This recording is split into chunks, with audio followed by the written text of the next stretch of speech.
नमस्कार बंधुवर, मैं सोनू सरदार अखंड भारत युवा संगठन की तरफ से आप सभी भारतवासियों को प्रणाम करता हूं। जैसा कि मित्रों हमने देखा है कि आज हमारा देश जो कि एक कृषि प्रधान देश है और जिसकी पूरी अर्थव्यवस्था मूल रूप से कृषि पर आधारित है, आज हमारे देश में कृषि करने वाले किसान अपनी डिमांड रखते हैं और सरकार भी उनकी डिमांडों को पूरा करने का प्रयास करती है। कई तरह के विचार एक दूसरे के सामने आते हैं। कभी सरकार और किसान आमने सामने भी खड़े होकर दिखाई देते हैं। आज की जो वीडियो है मुख्य रूप से मैं किसानों पर बनाने का प्रयास कर रहा हूं और किसानों से अपील करने का भी मेरा इसमें उद्देश्य है।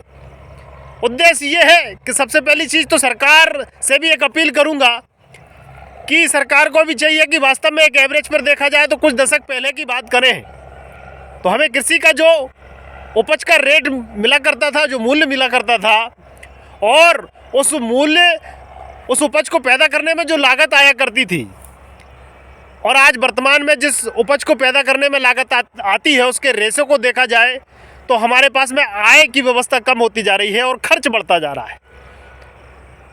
खाद्य उर्वरकों का, रासायनिक उर्वरकों का जो रेट बढ़ा है, डीजल का, पेट्रोल का जो रेट बढ़ा है, इस आधार पर देखा जाए तो किसान की खेती और उसमें पैदा होने वाली उपजों का रेट उस एवरेज से नहीं बढ़ा।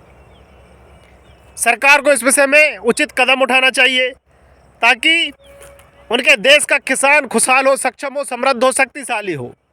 विश्वास करिएगा, जब किसान शक्तिशाली होगा, समृद्ध होगा, खुशहाल होगा तो प्रत्येक भारत का गांव खुशहाल होगा। और ये भारत है जो गांव-गांव से मिलकर बना हुआ है। जब किसान ताकतवर होगा तो पूरा राष्ट्र ताकतवर होगा। दूसरा, मैं किसानों से एक अपील करना चाहूँगा कि देखा जाए हमारी मूल व्यवस्था जैविक खेती पर आधारित थी, लेकिन वर्तमान में हम रासायनिक उर्वरकों का, कीटनाशकों का उपयोग कर करके अपनी भूमि को धीरे धीरे बंजर करते जा रहे हैं। पहले हमारी खेती में हो सकता है उपज एक आकलन में कम पैदा हुआ करती होगी, लेकिन मूल्य एक आधारित खेती पर के एवरेज से देखा जाए तो ठीक मिल जाया करता था। आज वर्तमान में यदि हमारे किसानों को क्वांटिटी बढ़ाने का काम तो किया है, लेकिन सबसे बड़ी विशाल समस्या जो पैदा हुई है, एक तो ये रासायनिक खाद हम लेकर कब तक अपनी भूमि को बंजर करते रहेंगे। दूसरा, रासायनिक खाद के माध्यम से, कीटनाशक के माध्यम से हम केवल खेती को बंजर नहीं करते, बल्कि आने वाली हमारी जो पीढ़ी है उनमें भी कई प्रकार की घातक बीमारियों का प्रवेश करवाते हैं। एक वैज्ञानिकों के शोध के अनुसार देखा जाए तो रिसर्च में ये पाया गया है कि मूल रूप से कैंसर जैसी बड़ी बड़ी प्राणघातक बीमारियों का पैदा होना शरीर के अंदर इन रासायनिक उर्वरकों और कीटनाशकों के कारण ही हुआ है।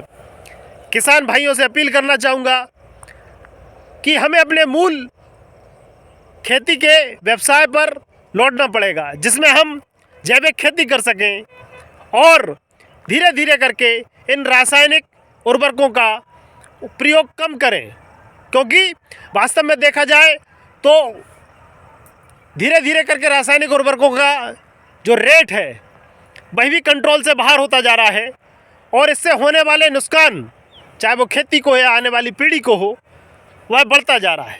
हमें इस विषय में जागरूक होना पड़ेगा और हमारी मूल व्यवस्था जैविक खाद, गोबर खाद, केचुआ खाद, इसकी तरफ हमें लौटना पड़ेगा।